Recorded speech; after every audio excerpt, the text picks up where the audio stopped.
Absolutely not.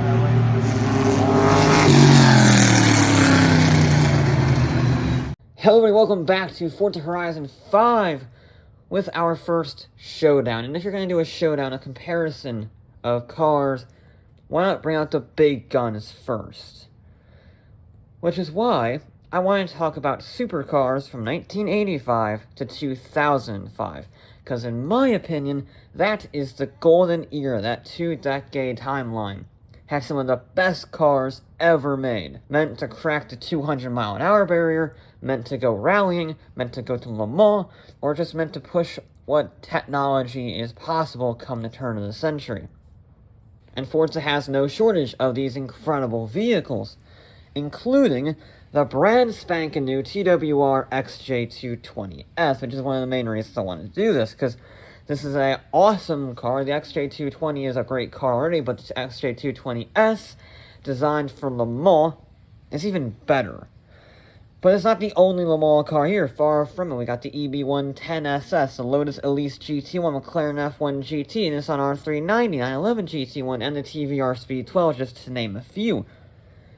But then we have some rally cars, like the Ferrari F40, the Porsche 959, or vehicles that are simply meant to be technologically advanced, like the Enzo Ferrari, the Carrera GT, the Koenigsegg CC8S. But we do have a wild card, because out of all these vehicles, there is one that isn't technically a supercar. The Ford Rs200 Evolution. Until 2005, when the Veyron came out, it was the fastest accelerating production car in the world. And it's Ford's first mid-engine road car that actually went into production. It's a beast.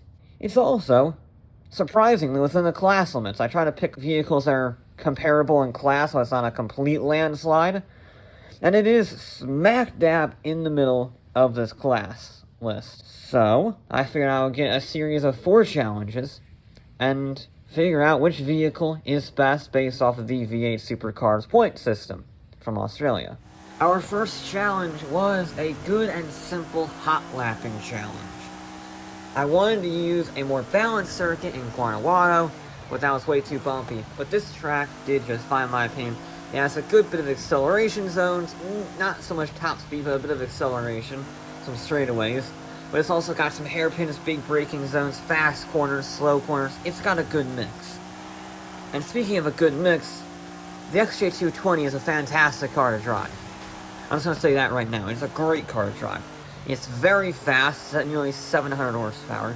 Very light, at less than 2,900 pounds if I remember correctly.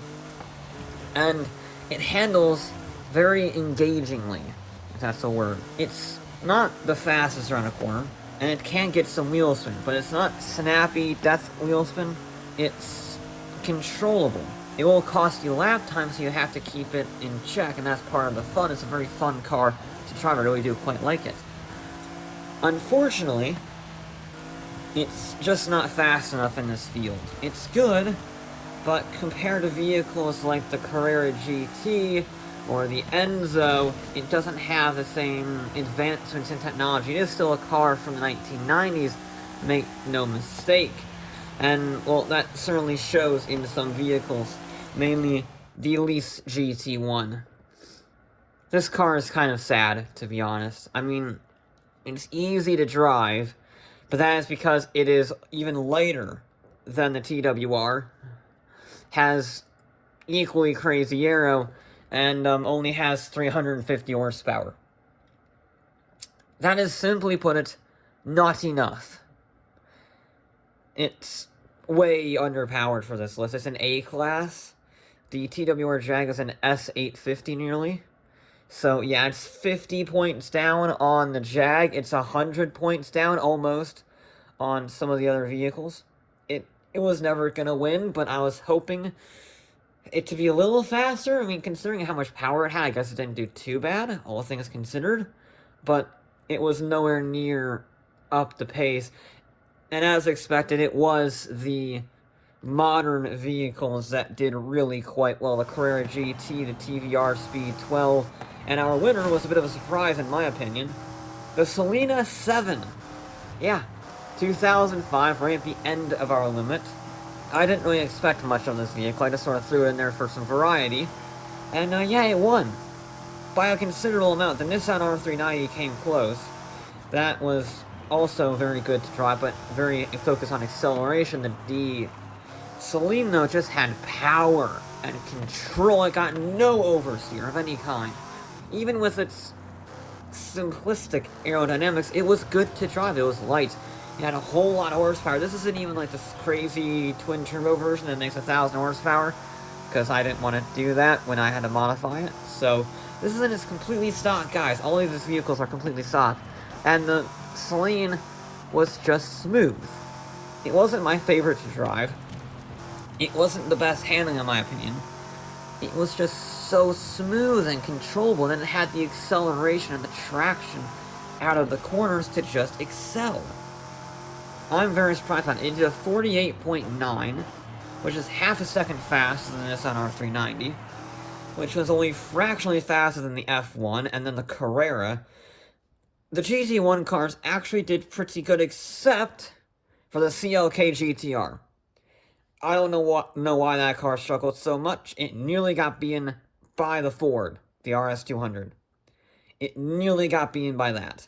In fact, the F40 and the F50 both got beaten by the Ford. The Enzo also had disappointment down in 8th place. 8th place for a Ferrari Enzo, when the Porsche Carrera is in 4th. I don't know if I just didn't get the lap speed out of the Enzo or what, but it did not do very well. And then we have the poor Lamborghini and Porsche 959. Yeah, big, heavy, in the case of the Porsche all-wheel drive understeer, did not favor this at all. After lap times, you have the next thing these supercars are known for: top speed. Okay? Let's think about it. All of these cars, the F40, the 959, the Koenigsegg, the Bugatti, they were all designed, in one way or another, to break the production car speed record. And most of them did. In fact, pretty much all of them were record holders at some point in their times, even if it was only for a few minutes, like the Porsche, for example. And naturally, they were incredibly fast. Amusingly, I would like to point out, the F40 and the F50 got the exact same top speed. The exact same. Okay. 205 miles an hour. I mean, it's fast, but it's not that fast. I mean, relative to this field, 205 is not particularly good because, well, look at the Lamborghini here, for example. Terrible lap time, however, 214 miles an hour, which makes sense. It's much more suited to this. I mean, Lamborghinis aren't really suited for anything. We see early Lamborghinis. They were suited for poster cars and showing off, and that's about it. It's because they weren't particularly good handling, as we previously shown, and their aerodynamics are actually designed to be worse than anything else. They're designed to look good, and top speed and everything comes second, so, you know, not ideal in that regard, but a lot of horsepower, wedge shape, still good at the end of the day, regardless of whether it was designed in a wind tunnel or not. 214 is actually faster than the legendary Ferrari F40, which is kind of crazy. All of these cars were incredibly fast, except for one.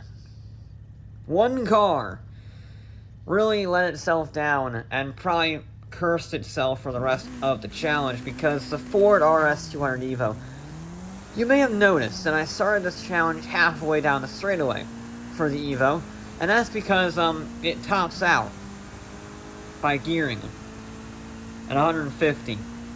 It gets to its top speed monumentally fast, but it tops out at 154 downhill. Yeah, it's almost 100 miles an hour down on some vehicles, which is kind of nuts, actually.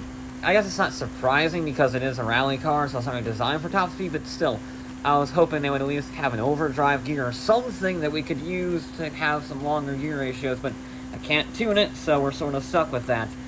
I mean, yeah, it's easily 80 miles an hour down on the EB110, for example, which did 232 miles an hour, which I'm amazed by, because it starts to enter red line at top gear at 215, and it just kept climbing, and climbing, and climbing. It just kept going. It's like the rev limiter didn't matter.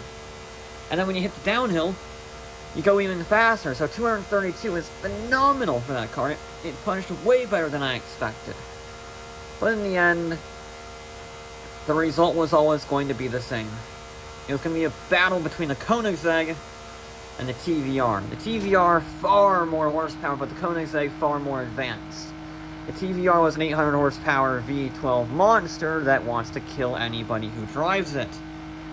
It's easily the most powerful car in the field by at least 100 horsepower. It did beat it by 1 mile an hour. It clicked over to 243 on the downhill, beating the Koenigsegg's 242 by just a single mile an hour. That is incredibly close for a top speed run, because these cars are miles ahead of the field. They're easily 10 miles an hour faster than the Bugatti, which in turn is 10 miles an hour faster than the next fastest car. They're in a league of their own. And yeah, they scored an easy 1, 2, 3, followed up by the Jag, the XJ220, in Forza, crushing its XJR15 TWR brother, and which did a paltry 208. This test allowed for vehicles that did not do so well in the lap times to improve. Really, the only vehicle that didn't improve was the Nissan R390, strangely, not even hitting 200 miles an hour. The 911 GT1 and the Mercedes CLK GTR. The GT1 cars did struggle a lot on this one, except for the EB110, of course. I think it's just because of the aero. Those cars are so focused to be at Le Mans and take corners like a race car for homologation purposes that they just have too much drag. Either way, TWR does not have any drag and has a colossal amount of horsepower, just like the Koenigsegg. But it has more, so it wins. Which moves us on to the second element of horsepower advantage, the half mile. This was a good balance, because quarter mile is a bit too short, standing mile is just another top speed test, so half mile, good test of acceleration. And naturally, all-wheel drive cars were quite nice in this. For fairness, all vehicles had a 5-second roll-off delay, just so they could get their turbo spooled up instead of launching at just no boost pressure, like Forza does.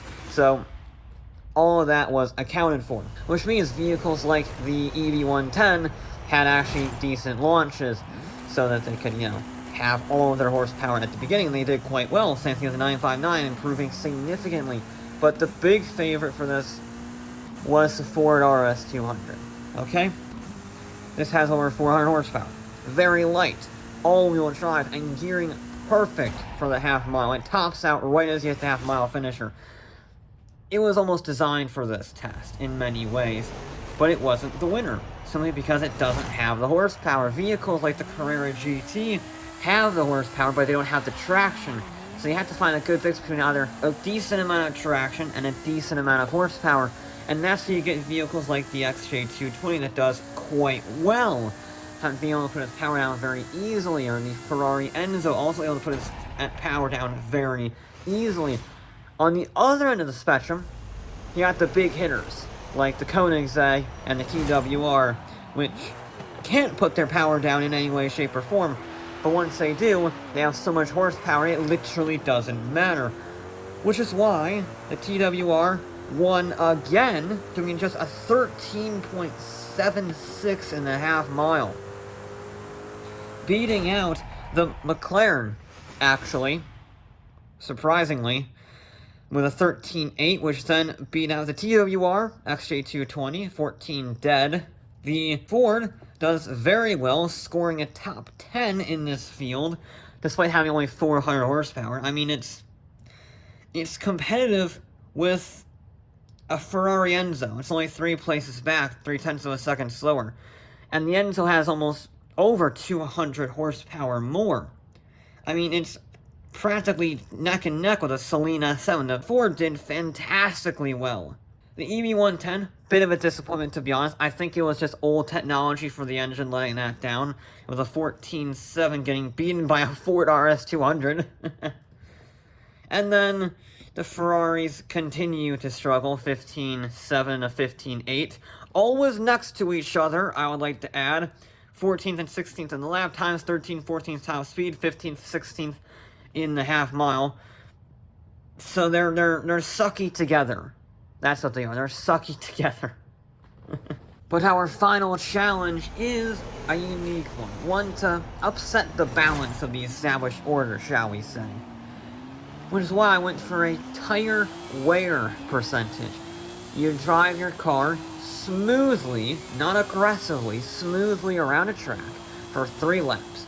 And whichever vehicle uses the least tire wear across all 4 of its tires, on an average, would be the victor. Why? Because at Le Mans, balancing your tires and managing your car is far more important than actual outright speed. So when we have 11 cars in this grid that have competed at Le Mans or were designed to compete at Le Mans, it's a no-brainer. And it allows for some variety. It's not necessarily pure performance, it's all about how smooth the car can be, how well it can manage its weight and its tires and its acceleration. So it was a unique take, I think, on a traditional challenge. And again, some vehicles will do better than others. The GT1 cars were very good at this. Very good at this. Because, well, they're lightweight. They rely on downforce to go around the corners, not pure mechanical grip. So they have a less strain on the tires. They're lighter. And since I'm being smooth with the throttle, not outright, I'm driving about 90%, not 105 like a hot lap. So you don't have to spin the wheels up. In fact, I made it a point not to spin the wheels up on the start line in order not to give a disadvantage to any more powerful vehicles. So the GT1 cars, like the 911, did very well. I like how they drive, so I can be smoother with them. I like how they accelerate, again, smoothness, and they can manage their weight and their tires exceptionally well because of their aero. Then we have the other end of the spectrum, the crazy powerful death machines, like the Lamborghini, like the Carrera GT, like the Koenigsegg, vehicles that are not necessarily heavy, but for this field, heavier, that have a massive amount of horsepower going to the rear wheels. These vehicles do not have 911 GT1 style aero, and they are not as light as the GT1 car. And they're more powerful, so they spin the wheels up, or are more likely to spin the wheels up. Despite my best efforts, it does happen from time to time. They struggled. They did. They just couldn't manage their power. They couldn't manage their tires. They just wore through them far too quickly because they're road cars. I mean, technically all of these cars are road cars. Let's be real here, okay? So yeah, Koenigsegg TWR really struggled. Pretty much anything north of 2000 did not do particularly well in this challenge. Which brings me to our surprise winner, the Lotus Elise, the GT1, which has suffered on every single challenge, takes an unlikely victory with just 17% tire wear. Because it's one of the lightest cars here. It has 0 horsepower, just 350. And it's got the aerodynamics of a GT1 car. So it's got all the advancements of a 911 GT1 with none of the power to burn through those tires. So it really is a win-win scenario when you're not going for lap time. It was very impressive. I was amazed, and it was a common theme. Lightweight, low-power vehicles scored a 1-2 with the Lotus and then the Jag XJ15 coming home in second. The 911 GT1 finishes in third, rounded up by another lightweight, low-power vehicle, the Ford Rs200. And then we get into the GT1 cars that I sort of mentioned earlier that are good for their aerodynamics. And then there's the rest of the grid. For once, the Ferraris were split up, the F40 doing considerably better than the F50, despite the fact that it had more torque. The all-wheel drive vehicles struggling considerably. I think just the understeer, the weight of it all, wearing on those tires, EV110, 959, really struggling in that regard. I like this test because the TWR had done very well, 2 first-place finishes, scoring 16th here. It's a sort of a a wild card, a wrench in the system. That's why I liked this challenge so much. This was actually a very balanced field, to be honest. Only 2 cars scored 2 podium finishes across all of the events. That was the McLaren F1 GT with a 2nd and a 3rd, and the winner, the obvious winner, the TWR Speed12 with 2 victories in top speed and a half mile. But vehicles like the Celine S7, for example, were so consistent they were able to put up a fight. The Celine won the first event, and then scored 7th, 7th, and 6th, which meant it came 3rd, just 5 points behind the McLaren, despite the fact that the McLaren had a higher finishing average position. After the podium finishers, we have the TWR Jag, crushing its Jaguar Sport cousin, 217 points to 180 points, 4th and 9th respectively. Because, I mean, the frickin' XJR15, as good as it was to drive and as good as it was at managing its tires, it almost got beaten by the Ford Rs200. All in all, the Ford was almost more consistent. It was faster in the half mile. It was almost as good as managing its tires, and it was almost as quick in the lap times. If it wasn't for the fact that it had a top speed of 150, the Ford may very well have finished in the top 5. If it had a top speed relative to its horsepower, not its gears, it might have scored a top 8 finish overall. In fact, I'm almost certain that it would have. Because it was nice to drive, and it was incredibly fast accelerating, and it was very good at managing its tires, but the top speed was just so pathetic there was no hope of it coming out on top. Same thing with a lot of vehicles for that, actually. The Lotus and the Lamborghini really struggled. The Lotus obviously finishing higher because it won the tire percentage game. Those were not the only vehicles that I was suddenly let down by. I was let down by the Elise.